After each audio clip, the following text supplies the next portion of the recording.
징비록이라고 그 조선 선조 때 영의정을 지낸 유성룡 선생이 쓴 책을 아시리라 생각됩니다. 이 책은 일본의 침략으로 시작된 임진왜란에 대해서 쓴 책인데요. 이 징비록 할 때 이 징비, 이걸 제가 사전을 찾아보니까 전에 있었던 잘못과 비리를 경계하여 삼간다, 그러니까 이런 뜻이라는 겁니다. 그러니까 이 징비록이라는 이 책은 제목 그대로입니다. 임진왜란의 그 뼈아픈 아픔을 경험 삼아서 왜 이런 비극이 일어났고 어떻게 하면은 다시는 이런 비극을 우리가 겪지 않을 수 있을까, 그런 참 그 피를 토하는 마음으로 쓴 책이 이게 징비록이구나. 그 책에 보면은 임진왜란 그 전쟁의 참상을 뭐 정말 적나라하게 이제 노출을 하고 있는데요. 그 내용 일부를 한번 들어보십시오. 계사년 10월 임금이 타던 수레가 환도하니 불타고 남은 것들만이 성 안에 가득하고 거기에 더해 전염병과 기근으로 죽은 자들이 길에 겹쳐 있으며 동대문 밖에 쌓인 시체는 성의 높이에 맞먹을 정도였다. 그 냄새가 너무 더러워 가까이 갈 수조차 없었다. 사람들은 서로 잡아먹어 죽은 시신이 보이면 순식간에 가루고 베어 피와 살이 낭자했다. 제가 이런 내용의 글을 읽으면서 아마도 그 유성룡 선생 입장에서 다시는 떠올리고 싶지 않은 끔찍한 그 기억들을 하나하나 다시 그것을 되살려서 기록으로 남기고 있는 그 어른의 심정이 어떠했을까? 서울대 김태유 교수가 쓴 책에 보니까 다산 정약용 선생도 유배지에서 이런 비슷한 마음을 피력한 글이 있더라고요.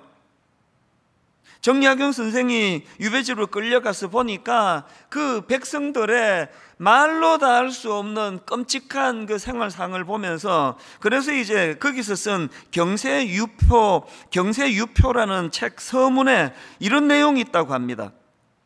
트럭만큼도 병통이 들지 않은 곳이 없는 바 지금이라도 고치지 않으면 반드시 나라가 망할 것이다.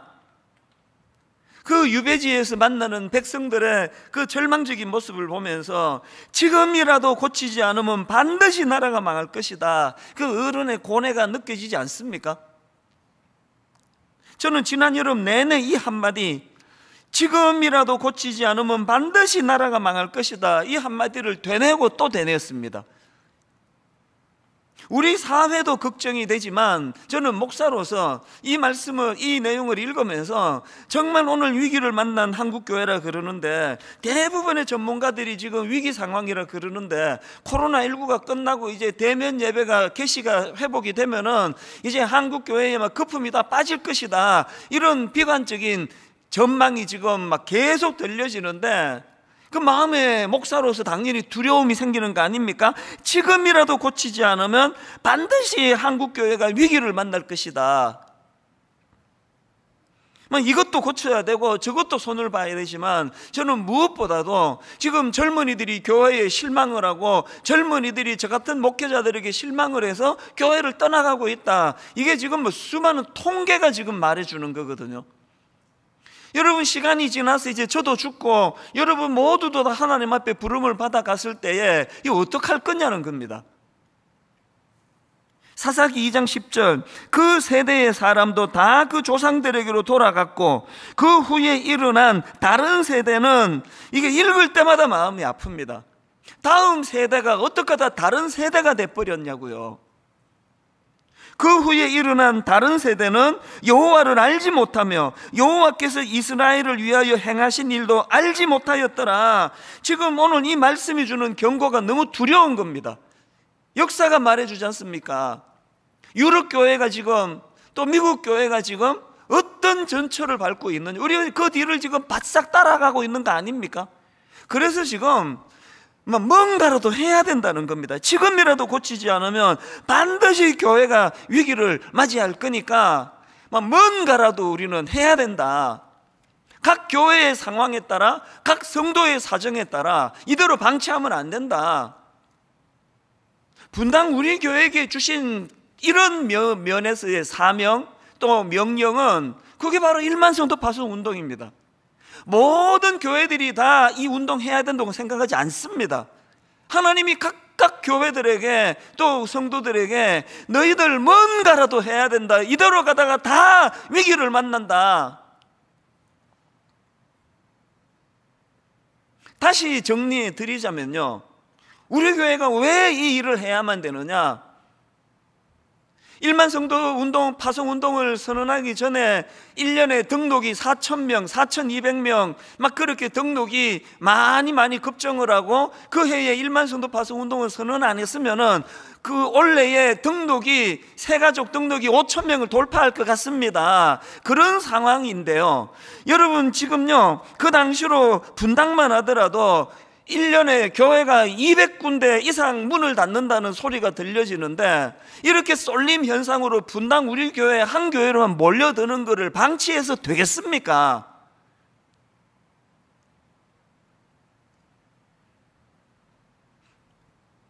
그 그냥 내버려 뒀으면, 담을 공간만 있으면 지금쯤 뭐 5만 명이 모이겠습니까? 6만 명이 모이겠습니까?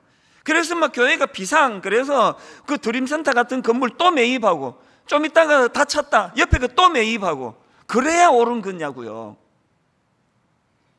지금 교회가 위기를 만나고 젊은이들이 교회를 떠난다고 한다면, 그래서 그 참 피를 토하듯 쓴 징비록이라는 그 책을 쓴 유승용 선생이나 또 유배지에서 그 경세유표를 쓴 정약용 선생의 지금이라도 고치지 않으면 반드시 나라가 망할 것이다, 이런 절박함이 교회를 향한 믿는 우리에게도 생기는 게 정상 아닙니까? 여러분, 이게 뭐 너무 힘들다, 나한테는 이게 별로 안 좋은 일이다, 이렇게만 생각하는 사안이 아니라는 겁니다. 여러분들이 너무 많이 힘들어 하시니까 저도 그것 때문에 병이 들 정도로 마음이 아팠지만요,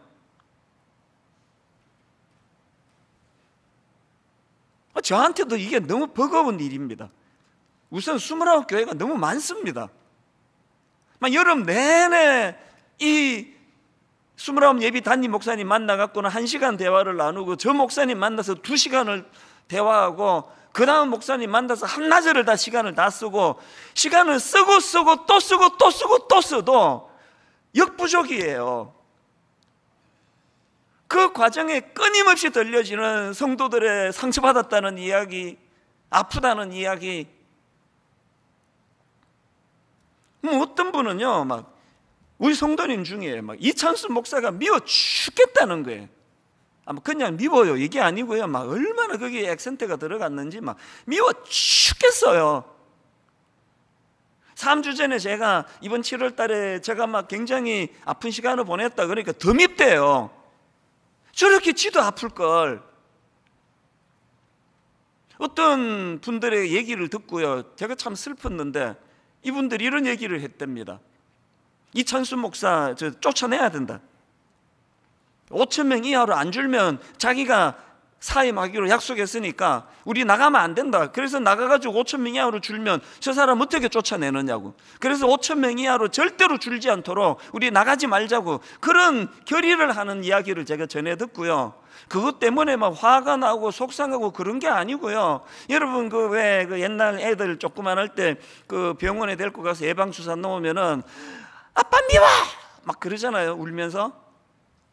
그 슬픔이 오더라고요. 얼마나 제가 미웠으면 19년 목회하는 동안에 저 이찬수 목사 쫓아내야 된다는 이야기를 제가 뭐 물밑에서는 하셨는지 몰라도 저 생전에 처음 듣는 이야기거든요. 근데 이게 전혀 화가 나고 그러지 않아요. 마음이 아플 뿐이에요. 얼마나 힘들었으면 저런 얘기까지 하시겠느냐.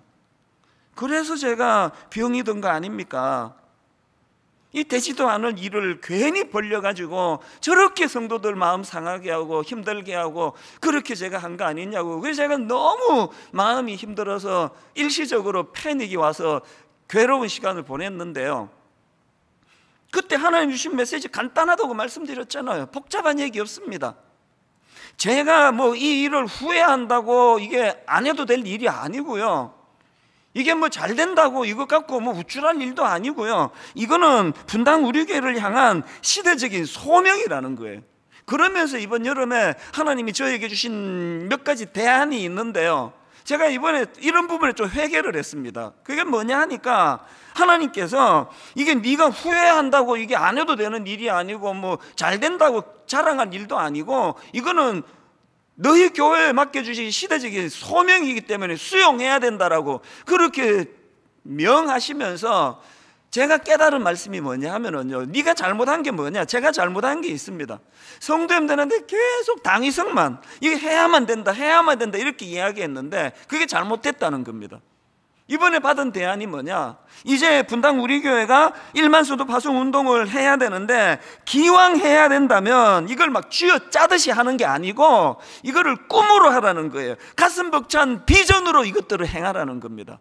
그러면서 여름 내내 너무너무 많은 대안들을 제가 발견하게 됐는데요, 저는 사실 2학기가 시작되는 9월 첫 주 오늘을 막 너무너무 기다렸습니다. 오늘 이 선포를 할 수 있게 되어가지고 얼마나 감사한지 모르겠습니다. 여러분, 이제 1만 수도 파송 운동은요, 너무너무 가슴 벅찬 꿈으로 비전으로 그렇게 우리가 선포하며 나아가게 될 줄로 믿습니다. 그래서 저는요, 이제 이게 창고에 물건 29개 나누는 겁니까? 교회가 얼마나 잘 나누어지느냐 못 나누어지느냐 중요한 게 아니라 이제 너무나 하나님이 기뻐하시는 성경적으로 너무나 좋은 29교회를 세우는 꿈, 이제 이 꿈을 우리가 가져야 된다는 겁니다. 그래서 저는요, 이번 여름에 전 교육자들에게 다 당부를 했습니다. 여러 번 반복해서 당부했습니다. 이제 우리 건강한 교회론을 공부하자고. 신학교 나왔다고 그 이론으로 배우는 그런 교회 이런 것보다도 더 성경적인 건강한 교회는 어떤 교회인가. 그리고 거기다가 어느 공부한 목사님이 그런 얘기 하더라고요. 29 예비 담임 목사님 중에 자기가 이번에 교회론을 공부해 보니까 건강한 교회론은 건강한 목사론이더라. 근데 100% 동의해요. 그래서 제가 우리 교육자들에게 건강한 교회론을 공부하고 건강한 목회자론을 공부하자. 우리 기왕에 목사 되고 전도사 되고 했는데 어떤 목사가 어떤 전도사가 하나님이 기뻐하시는 건강한 목사인지를 우리 같이 좀 공부하자. 그래서 정말 하나님이 기뻐하시는 그 교회, 사도행전이 말하는 바로 그 교회를 한번 우리가 꿈을 가지고 만들어 보자. 제가 여러분께 약속드립니다. 이제 지금 우리 교육자들 지금 스터디 같이 하고 공부하고 있거든요. 이제 정식으로 분립해서 나가기 전에 모든 성도님들이 다 볼 수 있도록 우리는 이제 건강한 교회와 관련한 매뉴얼 북을 만들어서 다 오픈할 거예요. 딴소리 못하도록. 그래서 제가 29 예비 담임 목사님들한테 여러 번 당부했습니다. 꿈을 가지고 우리 건강한 교회를 세우되 모델 하우스 같은 거 말고 보여주기 위해 가지고 하는 이것들은 전부 이게 과장이 들어가고 하니까 모델 하우스 같은 29 교회 말고 정말 하나님이 기뻐하시는 당신들이 살 집 29개를 만들자. 그래서 우리 성도들이 너무너무 기뻐하고 하나님이 영광을 받으시는 그런 교회를 만들어서 수많은 우리 후배 목사님들이 교회에 대한 꿈을 꾸면 여러분 교회를 방문할 수 있도록 당신들이 꿈을 가지고 교회를 한번 지금부터 같이 공부하면서 하나님 은혜를 구하면서 그렇게 기도하자.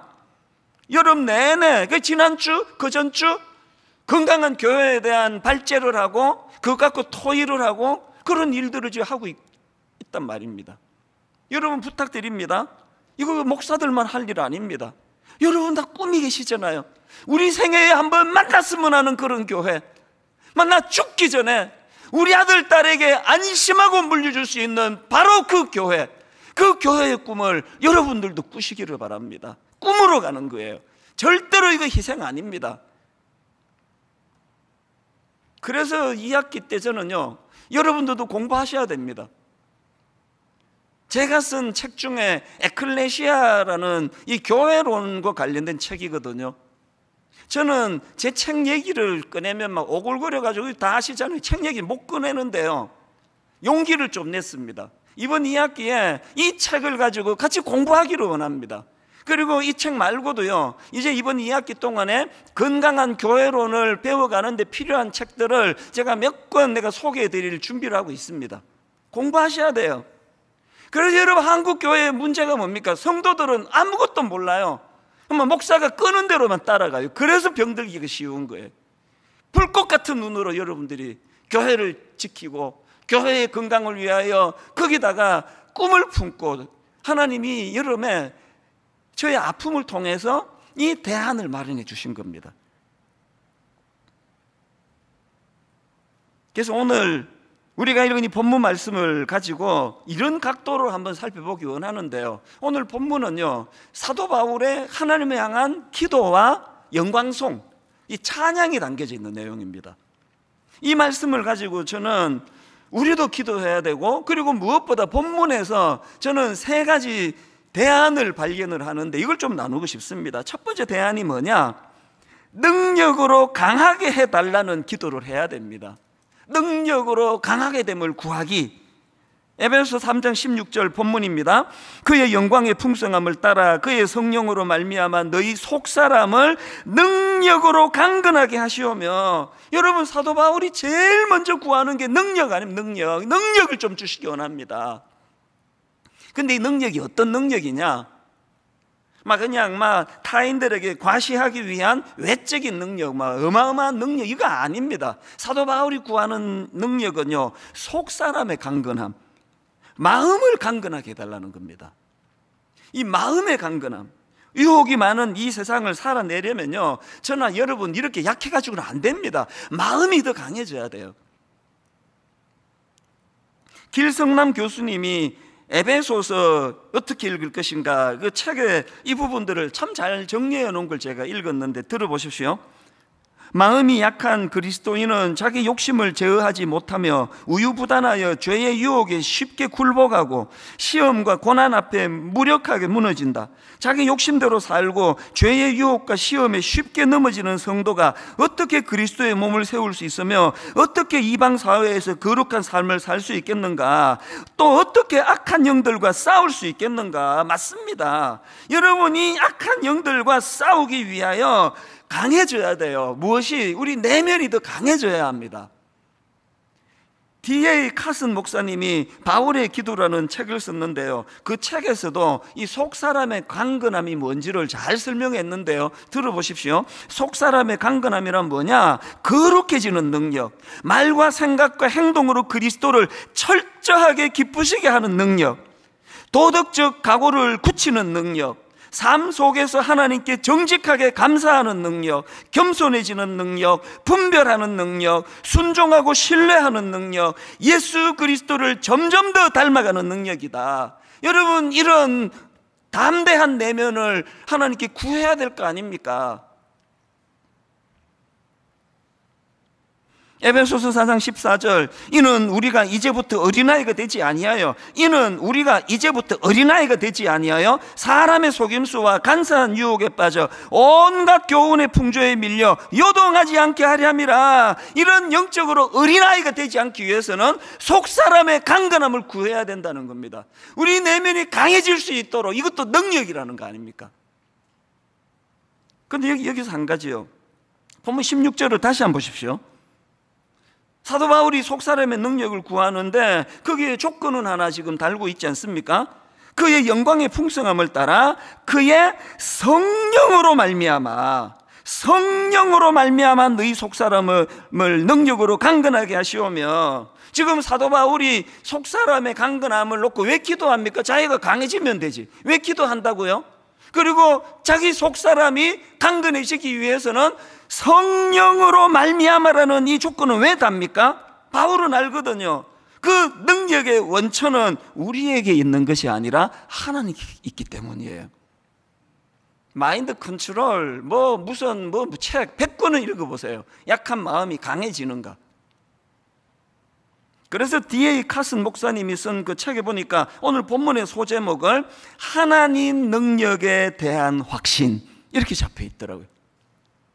우리가 해낼 수 있다는 우리 능력의 확신이 아닙니다. 하나님 능력에 대한 확신, 이 확신을 가지고 이번 2학기 때 정말 하나님 우리 속사람, 우리 마음의 강건함을 허락하여 주시기 원합니다. 이 기도를 저와 여러분이 함께 드리는 이번 2학기가 되기를 바랍니다. 두 번째로요, 본문에서 발견되는 두 번째 대안이 뭐냐? 그리스도의 무한한 사랑을 좀 깨닫고 또 경험하셔야 됩니다. 길성남 교수님이 쓴 책에 보니까 오늘 본문을 그 헬라어 원문으로 직역해 놓은 걸 제가 봤는데요, 보니까 우리말 성경이 18절 19절을 이렇게 뒤집어서 번역했더라고요. 헬라어 원문으로 한번 읽어드릴게요. 18절 19절. 여러분이 모든 성도와 함께 그 너비와 길이와 높이와 깊이가 무엇인지 깨닫고 지식을 초월하는 그리스도의 사랑을 알기를 구하며, 이게 원문으로 보니까 지식을 초월하는 사랑을 좀 알아야 되는데요, 우리 성경 공부하는 것도 귀하지만 성경에 보니까 하나님 우리 주님 사랑이 대단하네, 이거 깨닫는 것도 중요하지만 우리 지식을 초월하는 그리스도의 사랑을 경험해야 된다는 거 아닙니까? 이번 여름에 그 외부 강사님이 오시던 그 주간에 저는 대구에 있는 제 모교회에 가서 설교를 했습니다. 저는 이제 이 코로나19가 터지면서 이제 성도님들이 완전한 대면 예배가 이루어지기 전까지는 나 외부 집회 안 간다 마음으로 그렇게 결심을 하고 지금까지 한 번도 허락한 적이 없습니다. 그러나 제 모교회가 이번에 70주년이라는데, 그래서 이제 가을에 제가 못 가니까 이번에 설교가 없는 날 가서 이제 말씀을 전해달라는 그 너무 기쁜 마음으로, 또 이게 내게 얼마나 영광입니까? 그래서 이제 내려갔는데요, 그게 7월 마지막 주 토요일이에요. 차를 몰고 이제 내려가고 있는데요, 바로 그 전주에 하나님이 날 잡아가지고 저를 흔들어 놓으신 거예요. 그래서 주일 예배 딱 1부밖에 설교를 못하고, 그리고 막 머리가 깨질 듯이 아프고 막 잠이 안 오고 불면증, 하여튼 제가 잠이 안 온다면 이건 어마어마한 사건이에요. 그런 너무나 힘든 상황에서 차를 몰고 내려가는데요, 지금 이제 한 달쯤 지난 그때를 떠올리면요, 이게 딱 이 색깔이에요. 그 흑백 영화의 잿빛, 딱 이 느낌이에요. 그 생각하면. 그래서 이게 뭐 지금 차를 몰고 뭐 내가 지금 부산으로 가고 있는지 광주로 가고 있는지 암담하던 그런 상황이에요. 그리고는 이제 숙소에다가 짐을 풀고, 그때가 7월 마지막 주니까 막 엄청 더울 때거든요. 습기가 많고 무조건 나왔습니다. 너무 답답하니까. 그래서 이제 한참을 걸었죠.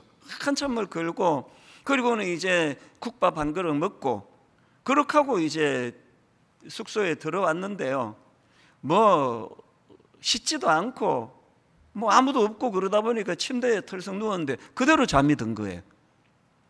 너무 답답하고 몸은 이제 목요일 설교하러 내려왔지만 이게 지금 어떻게 되는 건지 이제 뚫고 갈 힘도 없고 너무너무 힘든 그런 시간을 보냈는데, 새벽 2시 좀 넘어가지고 눈이 떠진 겁니다. 이제 설교 준비 다 끝나고 막 원고 프린트까지 다 하고, 그래서 평상시 토요일 저녁이 너무 치열하니까 이번에는 내가 막 그냥 늦게까지 시큰 잠 자야 되겠다 그렇게 하고 갔는데 웬걸요, 새벽 2시 좀 넘어서 잠이 깨졌는데요, 예기치 않은 은혜는 항상 예기치 않게 찾아오는 거예요. 그 새벽의 충만함을 내 정서를 만져주시고 치유해 주시고, 회복의 스타트가 제 모교회 설교하러 내려갔던 그날 새벽에 일어난 겁니다. 그리고는 이제 너무 충만한 마음으로 모교회 강단에 썼는데요, 여러분 설교는요 이게 생물이거든요. 그래서 옛날 거 꺼내가지고 설교하면 다 죽은 설교 될 때가 많은 것 같아요. 제가 이 분당에서 설교 준비 다 하고 프린트까지 다 했는데요, 그날 절반밖에 못 썼습니다. 그 새벽에 만난 하나님의 큰 사랑과 은혜에 대하여 너무 감격이 돼가지고, 그래서 이제 오랜만에 모교회에 가보니까 내 어릴 때 권사님 여러분 앉아 계시고, 그래서 진짜 마음이 울컥하더라고요. 그래서 제가 막 떼를 썼습니다. 설교하면서. 내가 지금 힘들어 죽을 것 같다고, 너무 힘들다고. 근데 내가 분당 우리 교회 가서 이런 이야기 다 하지도 못한다고 성도들이 걱정하니까 근데 모교에 와서는 내 마음을 하소연할 수 있는 거 아니냐고 막 때를 썼어요. 여러분들이 저를 키웠으니까 아주 책임 좀 져달라고 기도해달라는 소리죠. 많은 분들이 그날 어른들이 우시더라고요. 모교회가 참 좋은 곳이에요. 그렇게 설교를 하고 바로 올라왔죠. 장로님 몇 분하고 간단하게 점심 식사만 하자마자 바로 올라오는데요, 바로 여러분 어제 토요일 오후에 잿빛 막막한 상태로 무슨 생각하면서 한 3시간 운전했는지 기억도 안 날 정도예요. 그런데 만 하루도 안 지났는데 도대체 무슨 일이 일어난 겁니까? 올라갈 때는요, 제가 좀 죄송하지만 과속을 좀 했어요. 빨리 가고 싶어서. 너무너무 가슴이 설레가지고. 모교회는 위로받는 곳이고 저의 사역지는, 소명지는 분당 우리 교회 아닙니까? 너무 빨리 가고 싶은 거예요. 막 차를 막 밟았어요. 기뻤습니다. 왜 기뻤을까요? 바로 오늘 본문에서 말하는 지식을 초월하는 그리스도의 사랑을 어제 경험했기 때문에요. 단번에 회복이 되고 단번에 치료가 일어나며 그 너비와 길이와 높이와 깊이가 무엇인지 깨닫고 이걸 경험한 어제 시간을 보냈기 때문에, 그래서 저는요 지난주 내내 너무 제가 그 묵었던 호텔을 가보고 싶은 겁니다. 너무너무 가보고 싶은 거예요. 막 어제도 막 가고 싶은 충동이 생기고 그 전날도 그랬고. 왜? 그 크신 그리스도의 사랑을 경험한 장소니까요. 그 가보고 싶은 겁니다. 여러분, 힘드신 여러분, 여러분에게 주님과 이런 추억의 장소가 있습니까? 너무너무 힘들대, 잿빛 하늘인데, 뚫고 갈 힘은 없는데, 해야 될 일은 산더미 같은데, 인간적으로 그 누구도 대신해 줄 수 없는데, 바로 그 순간에 그 너비와 길이와 높이와 깊이가 무엇인지 깨닫고 내가 알고 있던 그 지식을 초월하는 그리스도의 사랑을 경험하게 되었던 그 장소 있습니까? 여러분, 이거 있습니까? 힘들 때마다 가보고 싶은, 그 현장을 되돌아가 보고 싶은 바울이 이걸 놓고 기도하는 겁니다. 주님, 내가 지식적으로 아는 그것을 뛰어넘는 그리스도의 사랑을 내가 좀 알기를 원합니다. 그래서 저는 이번 여름에 또다시 한번 깨달았습니다. 요한일서 4장 18절이요. 사랑 안에 두려움이 없고 온전한 사랑이 두려움을 내쫓나니, 사랑 안에는 두려움이 없고 온전한 사랑이 두려움을 내쫓나니. 여러분들이 힘들어하시는 분들이 계셨다면 여러분의 두려움은 사랑 안에 두려움이 없고 온전한 사랑이 두려움을 내쫓기 때문에 무엇으로 회복할 수 있느냐? 그리스도의 부어주시는 사랑을 경험하는 것밖에 없습니다. 그 이후로 제가 받은 십자가 사랑이 고린도후서 5장 14절, 그리스도의 사랑이 우리를 강권하시는도다. 그리스도의 사랑이 우리를 강권하시는도다. 우리가 생각하건대 한 사람이 모든 사람을 대신하여 죽었은즉 모든 사람이 죽은 것이라. 너무너무 광대하고 크시기 때문에 안 믿어지는 거 아닙니까? 믿을 수가 없는 거 아닙니까? 이 부분을 세 번역으로 보니까 그리스도의 사랑이 우리를 휘어잡습니다. 현대인의 성경으로 보니까 그것은 그리스도의 사랑이 우리를 지배하고 있기 때문입니다.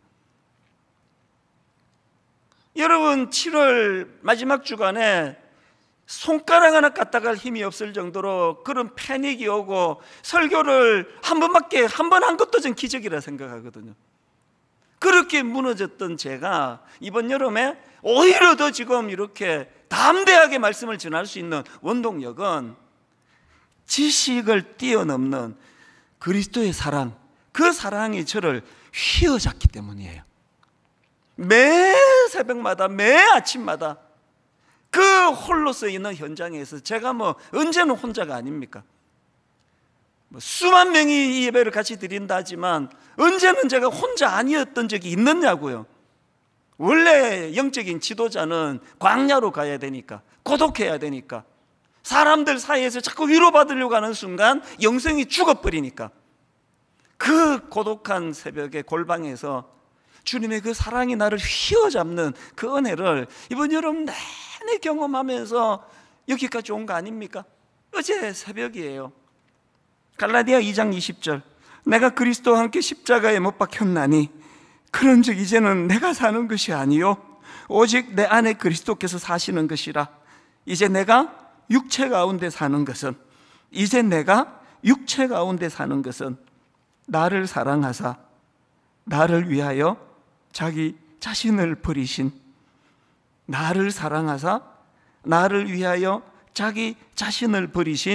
하나님의 아들을 믿는 믿음 안에서 사는 것이라. 어제 새벽에도 그리스도의 사랑이 저를 휘어잡으셨어요. 그리스도의 사랑이 우리를 지배하고 있는 한 두려움은 없습니다. 나를 위하여, 나를 사랑하사 나를 위하여 자기 자신을 버리신, 여러분, 우리 지식을 뛰어넘는 그리스도의 사랑을 이번 2학기 때 구하고 맛보고 누리게 되시기를 바랍니다. 여러분의 두려움은 눈 녹듯 사라지게 될 줄로 믿습니다. 마지막 세 번째로요, 본문에서 발견하는 세 번째 대안이 뭐냐? 하나님의 위대하심을 선포하자는 거예요. 하나님의 위대하심. 바울이 19절까지 해서 소원을 담은 기도를 드린 후에 바로 연이어서 하나님의 위대하심을 선포합니다. 20절 21절입니다. 우리 가운데서 역사하시는 능력대로 우리가 구하거나 생각하는 모든 것에 더 넘치도록 능히 하실 이에게 교회 안에서와 그리스도 예수 안에서 영광이 대대로 영원 무궁하기를 원하노라. 아멘. 저는요, 이번 여름에 일시적으로 패닉이 오고 마음이 무너졌을 때 하나님이 두 가지 대안을 주셨어요. 하나는 앞에서 말씀드렸죠. 건강한 교회를 향한 꿈을 가지라는 거예요. 억지로 하는 거 말고 일생에 한번 건강한 교회를 세우고야 말겠다, 이것을 놓고 하나님께 은혜를 구하겠다, 이 꿈을 가지는 것이 대안이었고요. 두 번째가 이거예요. 성도님들에게 이거 전하라. 너 자신도 그렇게 해라. 그 얕은 데서 말이에요. 이게 나한테 좋은 일인가? 이 나쁜 일인가? 가는 게 좋아? 안 가는 게 좋아? 그런 얕은 곳에서의 찰싹거림이 아니라 더 큰 그림으로, 더 원대한 그림을 보면서 이번 2학기는 여호와 하나님의 위대하심을 선포하는 한 학기가 되라. 이게 하나님이 주신 대안입니다. 이번 여름에 에베소서를 묵상했는데요, 여러분이 아시지만 에베소서는 바울이 감옥에서 쓴 편지 아닙니까?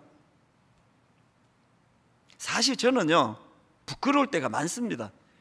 특히나 젊은 시절 30대 40대를 돌아보면은요, 설교 그거 순항틀이에요.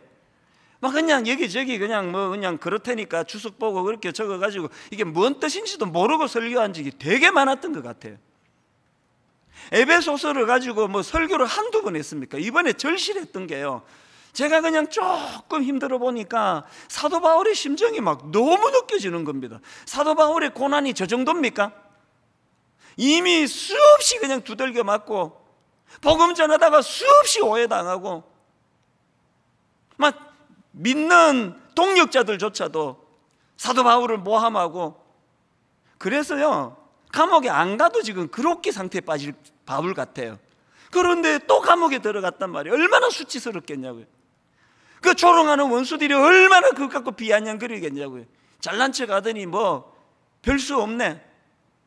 하나님이 자기를 그렇게 사랑한다면 감옥에 왜 가? 감옥에서 바울은요, 그 수치심으로 견딜 수 없을 것 같은데 놀랍게도 바울에게는 그런 위축됨이 없는 겁니다. 우리는 조금만 뭐가 있어도 흔들리고 위축이 되는데, 그래서 제가 에베소서를 왜 사도 바울은 그렇게 위축되는 게 없느냐, 이 기준을 가지고 읽다가 발견한 게 있습니다. 제가 바울에게 이번에 또 배운 거 있는데요, 잘 들어보세요.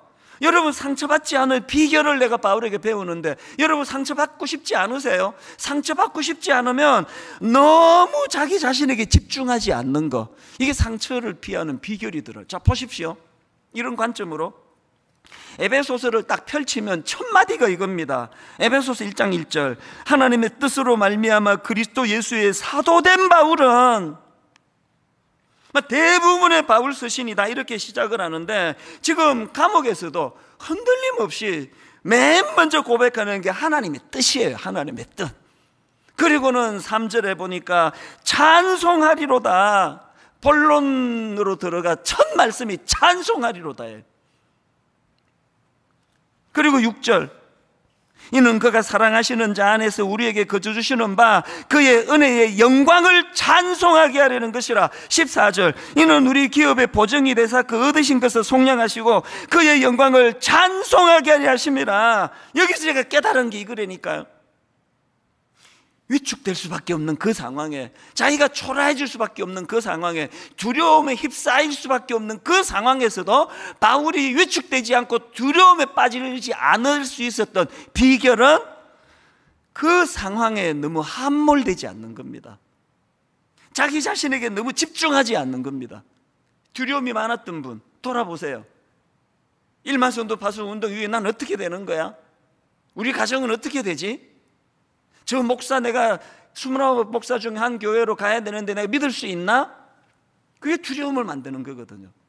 이번 2학기에 하나님 주신 대안이 뭐냐? 저와 여러분 모두가 다 그런 어떤 인간적인 자기에게만 몰두하는 생각을 내려놓고 위대하신 하나님을 찬양하기 시작하는 겁니다. 위대하신 하나님을 선포하고 그 하나님을 높여 찬양할 때 우리 안에 두려움은 사라지게 될 줄로 믿습니다. 저는 결론을 이 찬양으로 마무리하기를 원하는데요, 이 찬양, 여러분, 나의 기도하는 것보다 더욱 응답하실 하나님, 나의 생각하는 것보다 더욱 이루시는 하나님, 이 하나님 앞에 세 가지 구해야 돼요. 하나님, 제가 참 심약합니다. 하나님, 기도합니다. 종을 능력으로 담대하게 해주세요. 두 번째 기도 제목이 뭡니까? 그리스도의 무한한 사랑을 깨닫기 원합니다. 내가 아는 그리스도의 사랑은 지식적인 사랑이 많은데, 아버지, 내가 힘들 때 내 생각과 내 경험과 지식을 뛰어넘는 그리스도의 사랑을 한번 경험해 보고 싶습니다. 세 번째 대안이 뭐라 그랬습니까? 우리 생각의 수준을 한 단계 높이기를 원합니다. 온통 그저 내 문제, 내 가족 문제. 아버지, 이 생각의 지경이 넓어져 하나님의 위대하심을 선포하는 그런 한 학기가 되기 원합니다. 그래서 여러분, 20절 21절 선포하고 말씀을 마무리하기 원합니다.